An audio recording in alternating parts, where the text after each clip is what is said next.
Olá, amigas e amigos da nossa revista eletrônica Utopias Pós-Capitalistas. Esse é o nosso encontro das 14 horas, que acontece de segunda a sexta.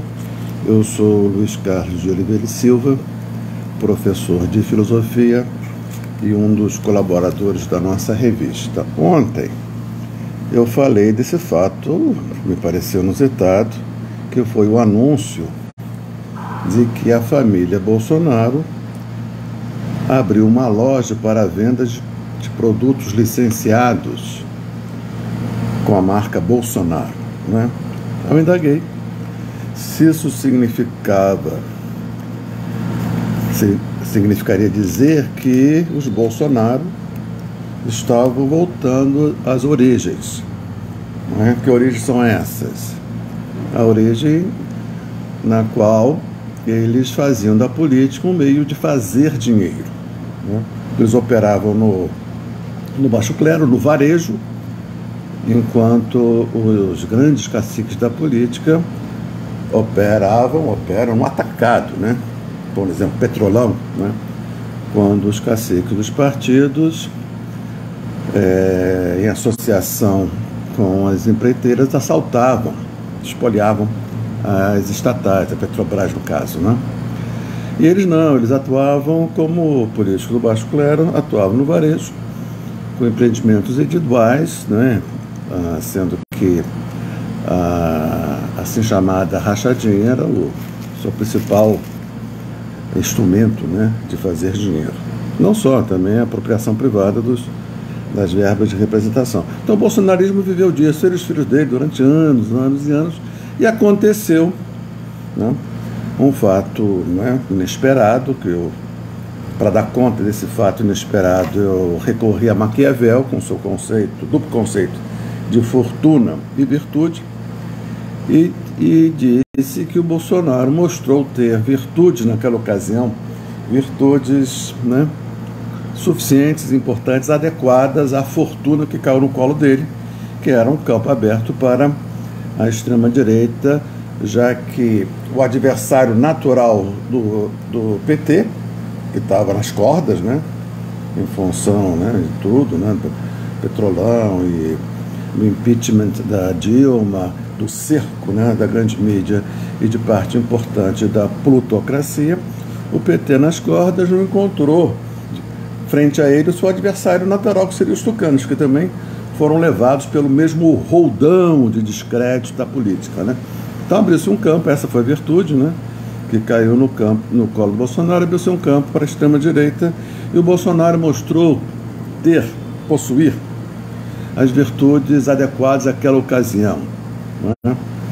E empolgou, deu direção a uma força política até então estava dispersa, que era a extrema-direita, e governou durante 4 anos com um objetivo claro foi quase com um objetivo único, central.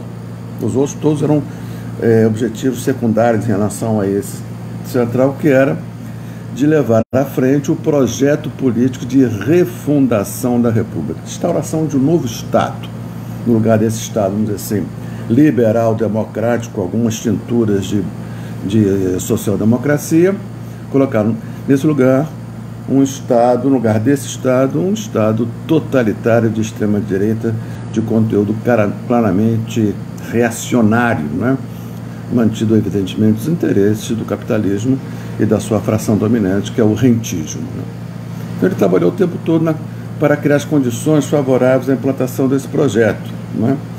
Que supunha, que exige como condição né, o desgaste, o descrédito das instituições. Ele trabalhou o tempo todo no sentido de desgastar as instituições para criar as condições para empolgar, né, não apenas o governo, mas empolgar o poder, né, ou seja, constituindo um novo Estado. Ele não mediu esforço nessa direção, ele foi o tempo todo coerente com esse empreendimento político, mas no finalzinho houve uma dissensão no interior da extrema-direita, né?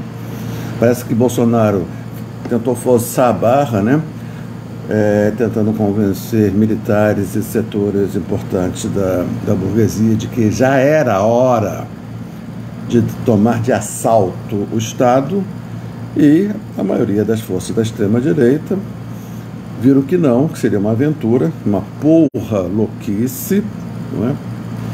E não deram apoio a esse empreendimento aventureiro, esperando uma melhor ocasião. E para isso, então, a extrema-direita começou a se distanciar, se distinguir de Bolsonaro, agora caracterizado como um aventureiro, como um porra louca, que pode botar tudo a perder, pode queimar o filme geral da extrema-direita. Então, esses setores, vamos dizer, mais racionais da extrema-direita, eles parece que marcam distância com o Bolsonaro, apostando num processo mais de médio e longo prazo, de um desgaste das instituições, né, a médio e longo prazo. E com isso vão acumulando forças na luta parlamentar, na luta institucional. Então há uma diferença, né? Abriu-se uma dissensão no interior da extrema-direita, e é à luz disso que eu recebo essa notícia de que os bolsonaristas estão abrindo uma loja para vender produtos, para capitalizar, né, essa marca Bolsonaro junto ao seu esse contingente que agora não é mais eleitor, assim, um contingente, um nicho de mercado.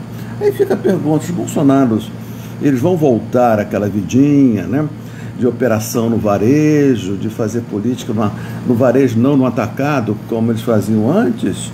Ou eles vão combinar essa política de fazer dinheiro, né, no varejo com a tentativa de manter viva a liderança de Bolsonaro sobre esse contingente que aposta numa insurreição, né?